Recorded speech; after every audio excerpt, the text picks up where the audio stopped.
Qu'est-ce que l'agie vasculaire de la face?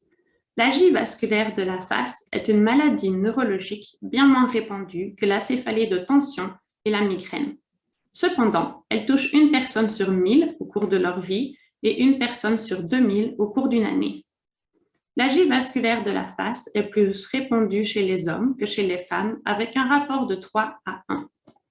Le mal de tête est accompagné de signes autonomiques unilatéraux proéminents du même côté que la douleur, tels que le larmoiement, l'injection conjonctivale, le ptosis, l'œdème palpébral, la rhinorrhée, ainsi que la sudation frontale et faciale. La douleur de l'agie vasculaire de la face est strictement unilatérale et peut être orbitaire, susorbitaire, temporale ou toucher une combinaison de ces différents sites. Une caractéristique clé de l'agie vasculaire de la face est que les patients ont une sensation d'impatience ou une agitation motrice pendant leurs attaques, une caractéristique importante qui la distingue de la migraine.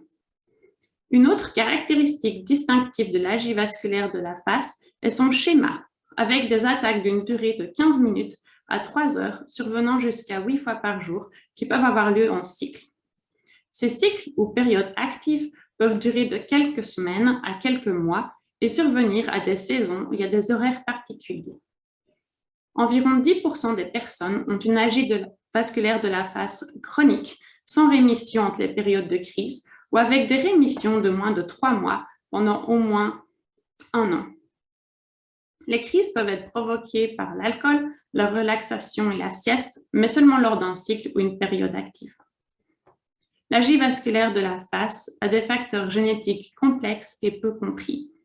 Sa physiopathologie implique l'activation de l'hypothalamus, ce qui entraîne une activation répétitive du réflexe trigémino-autonomique via le noyau salivaire supérieur dans le tronc cérébral et le ganglion sphénopalatin en périphérie, le système trigéminovasculaire et la libération de neuropeptides inflammatoires de signalisation de la douleur, tels que le CGRP ou peptides liés aux gènes de la calcitonin. Grâce à notre compréhension de l'anatomie et de la neurobiologie de l'agie vasculaire de la face, nous avons de meilleures options thérapeutiques pour les patients du monde entier. Il existe de nombreux traitements efficaces pour l'agie vasculaire de la face. Il est donc essentiel que les médecins du monde entier reconnaissent cette maladie qui engendre les pires douleurs qu'un être humain puisse ressentir.